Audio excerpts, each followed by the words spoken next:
comics or anything real or anything that requires more than a one-liner response.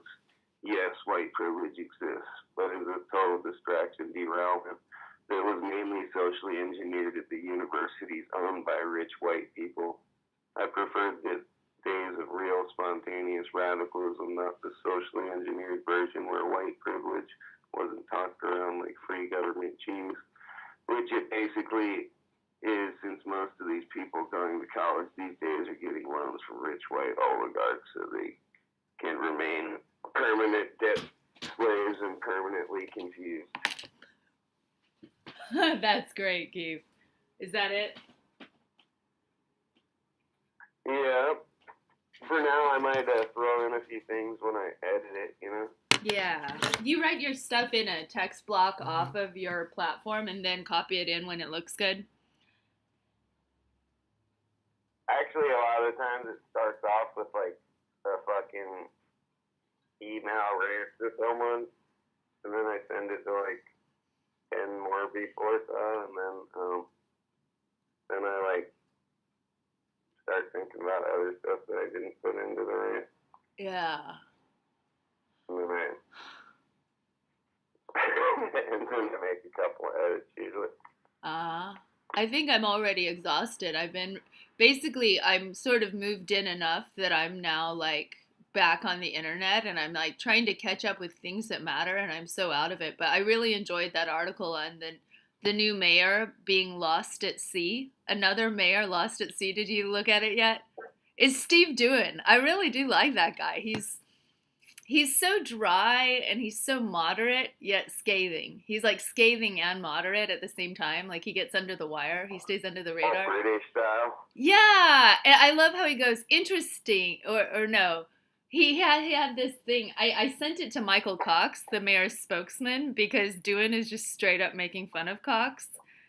Right on. Yeah, it's really good. And then I was having fun tweeting Interpol with my dream and ambition that Charlie Hales would be apprehended on his human rights crimes by the International Police Organization, and that his attempt to flee justice, like he's a flight risk. Calling the former mayor a flight risk? Oh my gosh. And then I found out that Capuya lady blocks me on Twitter because she calls Charlie Hales her mentor in November 2016. Oh, thanks, my mentor, Charlie Hales. And so I was having fun playing with my hashtags. Not Charlie Hales is the amazing quote Doohan got out of Steve Novick. And so then I'm playing with not Charlie Hales apologist, not Charlie Hales enabler, not Charlie Hales collaborator. Since she's a public official, you should launch a thing against her. We should do a class action lawsuit against all the fucking people that block. Yeah. You know, that quote I found from Lisa Muggeridge, this is changing subject slightly. She got unblocked off Twitter yesterday. She's my favorite British economic social work blogger lady. But that quote I found it so highly relevant. And it was basically saying that if you cannot listen to the opinion of one person on your projected policy, you are not fit to create policy for millions, in that case being the British state. But I felt like, wow, that's exactly where we were with the previous administration and with this administration is they cannot even listen to an alternate viewpoint. They have to silence our viewpoints. So why should they craft policy if they can't take input from constituents? Like the whole blocking and gagging of our voices, it immediately nullifies them in terms of their potential leadership ability.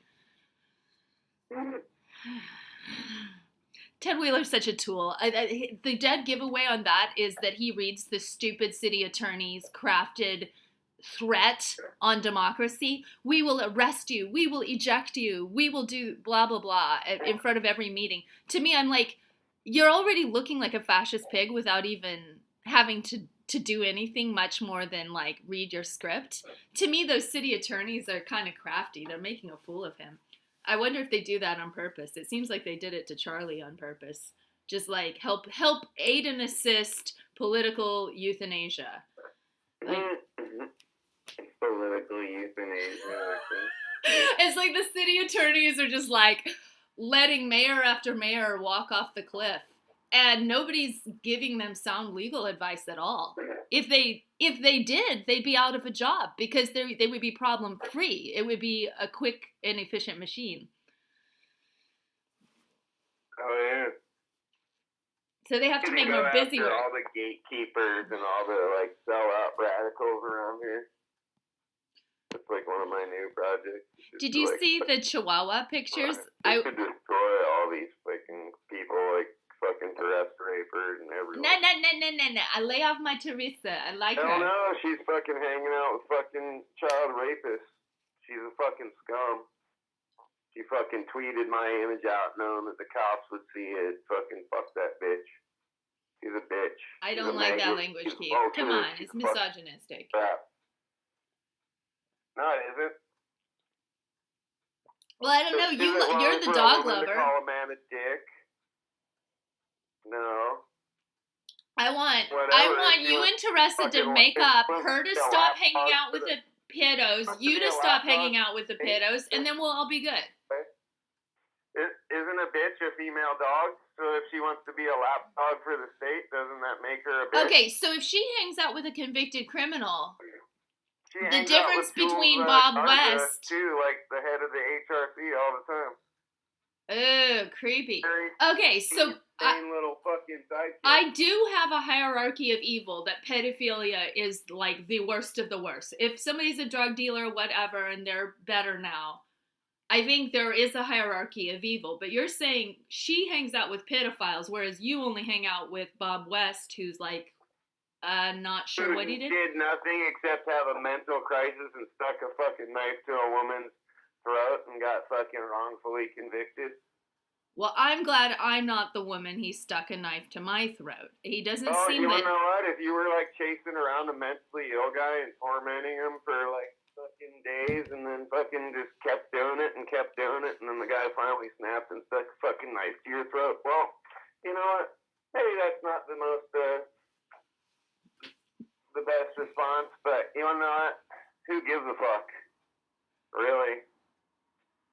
I could see myself doing that same fucking thing if someone just fucking pestered the fuck out of me and I was bipolar, off my meds and homeless and someone's fucking just running around tormenting me. Like, fuck that. Well, everyone can snap. Fuck that piece of shit. Everyone can snap, and sometimes... Fuck that piece of shit, though, you know? Whatever... He doesn't get a free pass, and fucking he went to fucking prison, so fucking... Well, Terry Bean avoided prison, so he got away with raping kids, destroying their lives, and then he still gets to be in the political echelon, like Harvey Weinstein. But I think he can go the way of Harvey Weinstein. I heard, what did I hear? Okay, somebody... I'm getting there, but you want to know what? There's a lot of... Empower Portland, they blocked me on Facebook for talking about Terry Bean.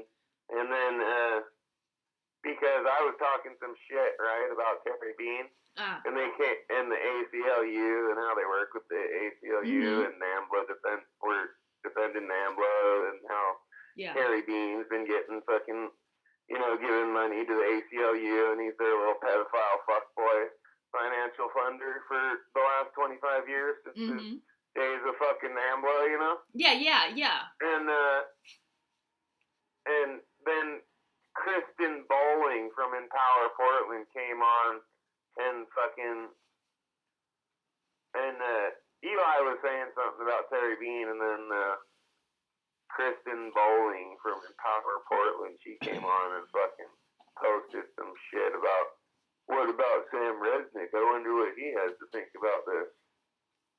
Did you hear about all that stuff? See, that's kind of why I need to write this stuff down. I don't know all these names, and I don't know all this Sam Resnick controversy, it's like he supposedly got some women high on mushroom and had sex with them when they weren't fully capacitated or whatever, you know? Even though they were, like, willing participants, and then they were like, oh, I felt dirty, and, like, he, like, manipulated me the next day or whatever. Or whatever, you know? So it's like a total, like, side issue type of thing, you know what I mean? Where, well, maybe he did. Maybe he gave you a roofie, too. I don't know. But you want to know what? Sam Resnick should not be brought up in a fucking conversation about Terry Bean. And then I called them out for doing that shit. I'm like, maybe you need to do, because Eli came in and he was like, what's Terry Bean got to do with all this, or what's Sam Resnick got to do with Terry Bean or whatever? And then Kristen Bowling's all like, do your homework. And then I told her to do the same thing. What do you think about Gregory McKelvey's lawsuit against Mimi? Supposedly Jesse Spoenberg has tipped her off that Gregory has been told to do XYZ because he's going to sue Mimi. And Mimi's like, yeah, they can serve me. They can find my address easily. And Mimi has some pretty cogent analysis of what's going on in the way of, like, him being kind of like a honey trap to lead people to arrest and police and, like, so on the fence about things. But I would like to get more to the bottom of what his offenses were, like, in terms of women and their I just do a necks. Scathing indictment on, like, a lot of strangulation. On a lot of the people around here, from the left to the right, you know? Yeah. But my main focus is on the left, because they're fucking so full of shit, and I know so much about them, you know? I just asked Victoria Taft why the GOP waited until after Trump was elected to ask Charlie Hales to resign. And I was bragging, well, I asked him to resign after he did the Larry O'Day shooting cover-up. And I faced the consequences, which are being brutalized by cops. So I'm just kind of like... So that's kind of interesting, though, that I was one of the main people that exposed the embedded paramedics with the riot. Oh, no, yeah, thank you. That's way important. And then Empowered Portland used my research. Oh, I see, yeah. And they didn't really credit you. And then they just tossed me away because I, like, have an opinion about child No, law. but I think you are a street medic and you come from a medical family. So I think you feel those medical ethics issues on a deeper level. As do I. I think we have that in common. My mom had her fucking tits chopped off, right? She got misdiagnosed with breast cancer. Oh my God. The guy chopped off her tits, right? Oh my God. And on top of it, he didn't do a very good job